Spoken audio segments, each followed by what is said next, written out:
The Heart of Rock and Roll is Beating on Broadway, the new musical inspired by the chart-topping hits of Huey Lewis and the News, and we got to know the stars.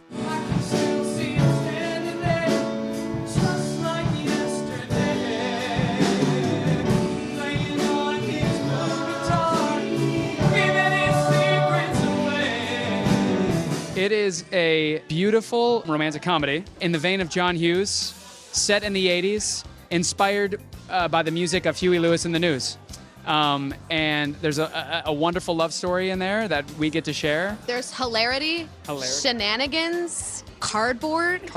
There's a sauna scene. There's a lot of unexpected things I think you would get in a catalog musical. You might go, hey, the Huey Lewis show. You're going to have a roaring good time. There's something for everyone. For sure. There really, truly is.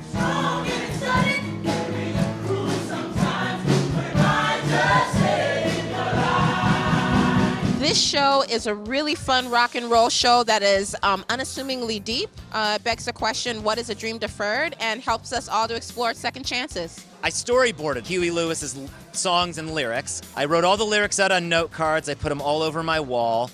The result was something sort of akin to Russell Crowe in A Beautiful Mind. It was a complete mess. But as I looked at those note cards and certain words jumped out at me, like, hip, power, love, heart, I started to realize, okay, there is a recurring motif in Huey's music, and I need to follow that motif. And then I combined it kind of with, the 80s movies that I love the most, the John Hughes canon.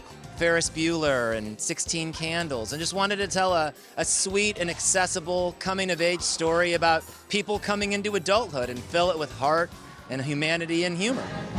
Don't take money, don't take fame, don't need no credit card to ride this train. I knew nothing about Broadway coming up. I'm from California, and we were in a rock band, and I thought, oh, Broadway, but in fact, it's kind of a funny story. My neighbor invited me to go see Mamma Mia when it first came out. And I thought, oh, yeah, I don't know, Mamma Mia.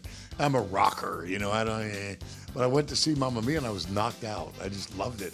And I thought, whoa, that's interesting. And then in 2006, they asked me if I was interested in playing Billy Flynn in the musical Chicago. And I thought, well, I don't think I can do that. But my son was going to NYU at the time, and I was going to visit him anyway. So I said, well, give me a couple tickets and we'll go see the show. And, then I'll tell you. And I went to see the show, loved the show, knocked out. And I even thought to myself, I could almost do that. And I'm an idiot if I don't try. Of course, he wrote all of the music, but he didn't write the book to the show. So it's very fresh for him in a way as well. And so I just look over in his eyes and I see him welling up and just savoring every word. And also just clocking how, because I'm sure all of those lyrics came from a very truthful and real lived experience. And now we're subverting and inserting it into this beautiful love story. So he gets to relive these lyrics through a different lens. You write songs and you never know if they're going to live or fly or what, and to see them have this long life and to now be sort of reborn on Broadway is very exciting. Feel the power of love.